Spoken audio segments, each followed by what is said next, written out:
Sebelum masuk ke materi, ada hal yang ingin saya sampaikan, yaitu tetap stay home, daripada di rumah sakit, apalagi di rumah duka, mending di rumah saja.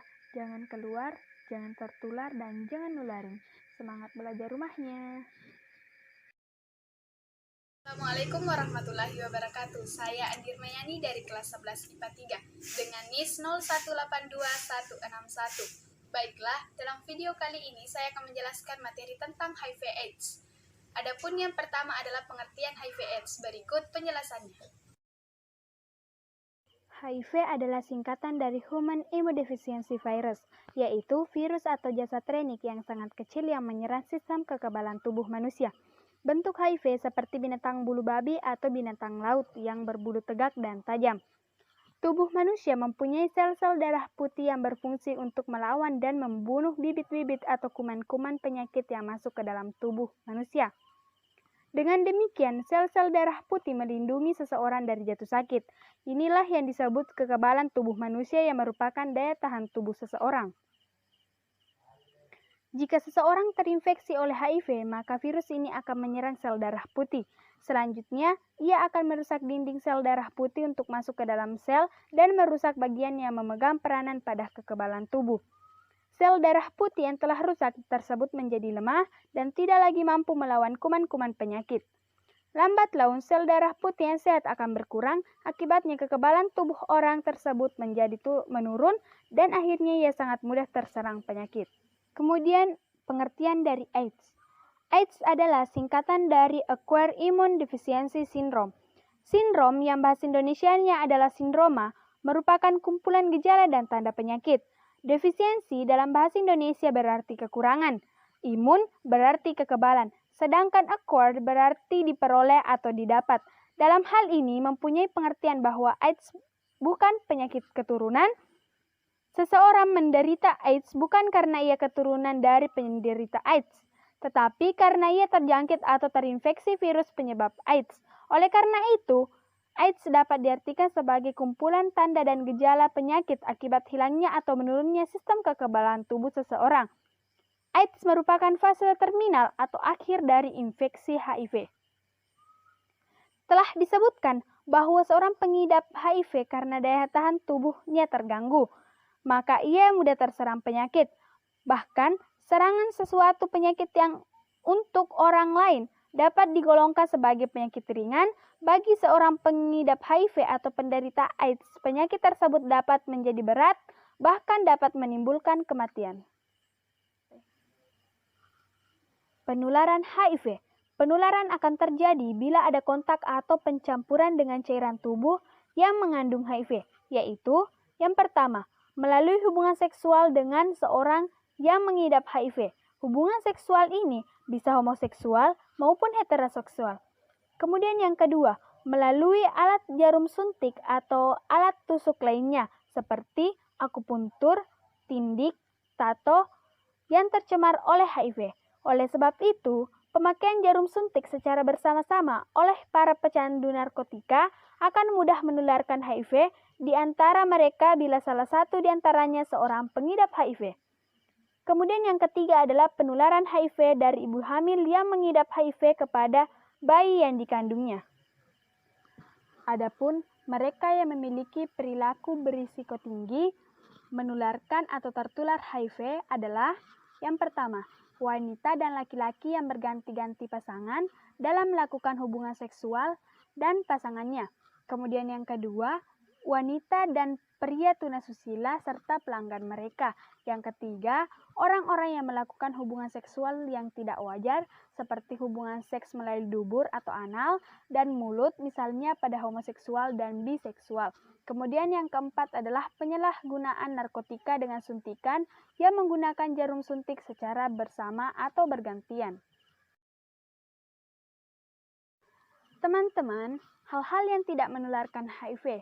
Sebagaimana telah disebutkan, HIV mudah mati di luar tubuh manusia. Oleh sebab itu, HIV tidak dapat ditularkan melalui kontak fisik sehari-hari seperti bersenggolan dengan pengidap HIV, berjabat tangan, penderita AIDS bersin atau batuk-batuk di depan kita, sama-sama berenang di kolam renang, menggunakan WC yang sama dengan pengidap HIV. Kemudian yang terakhir adalah melalui gigitan nyamuk dan serangga lainnya. Kemudian yang ketiga adalah gejala infeksi atau tanda-tanda pada penyakit HIV. Beberapa hari atau beberapa minggu setelah terjadi infeksi HIV, seseorang mungkin akan menjadi sakit dengan gejala-gejala yaitu demam, rasa lemah dan lesu, sendi-sendi terasa nyeri, batuk, dan nyeri tenggorokan. Gejala-gejala ini hanya berlangsung beberapa hari atau beberapa minggu saja, lalu hilang dengan sendirinya. Selanjutnya memasuki tahap di mana sudah mulai timbul gejala-gejala, tetapi gejala-gejala ini pun mirip yang terjadi pada penyakit lainnya, yaitu demam berkepanjangan, penurunan berat badan lebih dari 10% dalam waktu 3 hari, kemudian kelemahan tubuh yang mengganggu atau menurunkan aktivitas fisik sehari-hari, pembengkakan kelenjar di area leher, lipat paha dan ketiak, diare atau mencret terus-menerus tanpa sebab yang jelas, batuk dan sesak nafas lebih dari 1 bulan terus-menerus, kulit gatal dan bercak-bercak merah kebiruan. Gejala-gejala ini memang tidak khas, karena dapat juga terjadi pada penyakit-penyakit lain. Namun gejala-gejala ini menunjukkan sudah adanya kerusakan pada sistem kekebalan tubuh. Kemudian, kekebalan tubuh penderita sangat menurun. Pada tahap ini, penderita mudah diserang penyakit lain dan disebut infeksi oportunistik. Maksudnya adalah penyakit yang disebabkan baik oleh virus lain, bakteri, jamur, atau parasit, yang bila sistem kekebalan tubuh baik kuman ini dapat dikendalikan oleh tubuh. Pada tahap ini, pengidap HIV telah berkembang menjadi AIDS. Gejala AIDS yang timbul adalah radang paru-paru, radang saluran pencernaan, radang karena jamur di mulut dan di tenggorokan, kerongkongan, kanker kulit, TBC, gangguan susunan saraf. Pada umumnya, penderita AIDS akan meninggal dunia sekitar 2 tahun setelah gejala AIDS ini muncul. Dan yang terakhir adalah pencegahan dan pengobatan HIV/AIDS. Sampai saat ini belum ada obat untuk menyembuhkan maupun vaksin untuk mencegah penyakit ini. Upaya-upaya pencegahan harus dikaitkan dengan bagaimana penularan AIDS dapat terjadi yang telah dibicarakan sebelumnya. Yang pertama, pencegahan penularan melalui hubungan seksual. Telah kita ketahui bahwa infeksi HIV terutama terjadi melalui hubungan seksual.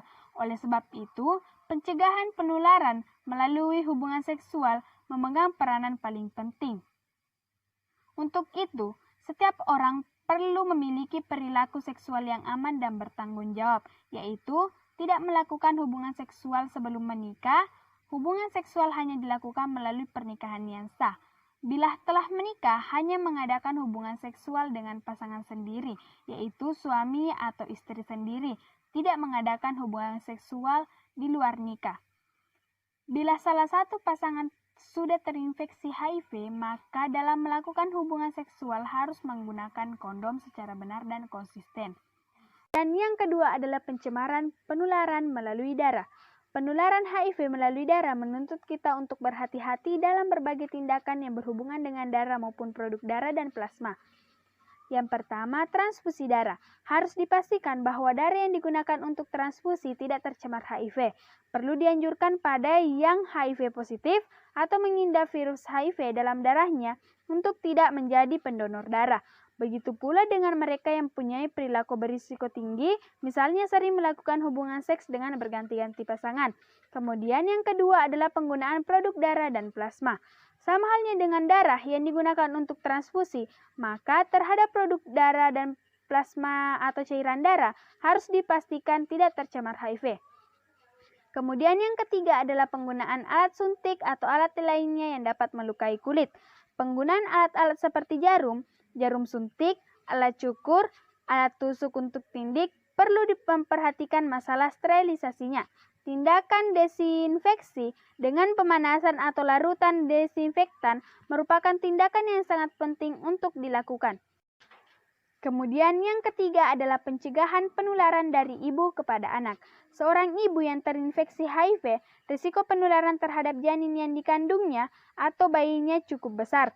Kemungkinannya sebesar 30-40%. Risiko itu akan semakin besar bila si ibu terkena atau menunjukkan gejala AIDS. Oleh karena itu, bayi seorang ibu yang sudah terinfeksi HIV dianjurkan untuk mempertimbangkan kembali tentang kehamilan. Risiko bagi bayi terinfeksi HIV melalui susu ibu sangat kecil, sehingga tetap dianjurkan bagi si ibu untuk tetap melanjutkan bayi dengan ASI-nya.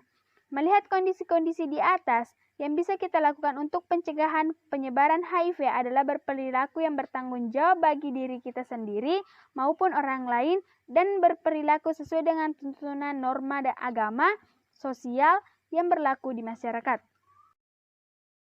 Adapun yang terakhir adalah pengobatan pada penderita yang terkena HIV dan AIDS. Sampai sekarang belum ada obat yang tepat untuk menyembuhkan penderita AIDS secara total. Pengobatan yang dibutuhkan seorang penderita AIDS diperlukan tidak saja untuk melawan infeksi sampingan yang muncul, tetapi juga untuk mencegah komplikasi virus ini lebih lanjut dan untuk memperbaiki fungsi tubuh penderita akibat sistem kekebalannya yang sudah rusak.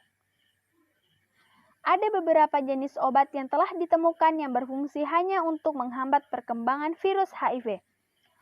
Obat-obat tersebut adalah AZT atau azidohimidine, DDI atau dideoxynosine, kemudian yang terakhir DDC atau dideoxycytidine. Akan tetapi, obat AZT, DDI, DDC ini belum menjamin proses penyembuhan. Ini mungkin hanya memperpanjang hidup penderita untuk 1 atau 2 tahun saja. Karena sampai sekarang belum ada obat yang dapat membunuh virus ini secara total. Demikian juga cara perawatan yang optimal untuk menyempurnakan kembali sistem kekebalan tubuh penderita AIDS belum ditemukan. Penelitian-penelitian menemukan vaksin dan obat AIDS terus dilakukan oleh para dokter, terutama di negara-negara maju. Namun di samping itu, pengidap HIV atau penderita AIDS membutuhkan cara perawatan atau pengobatan lain, yaitu psikoterapi, konseling, keluarga, dan terapi kelompok.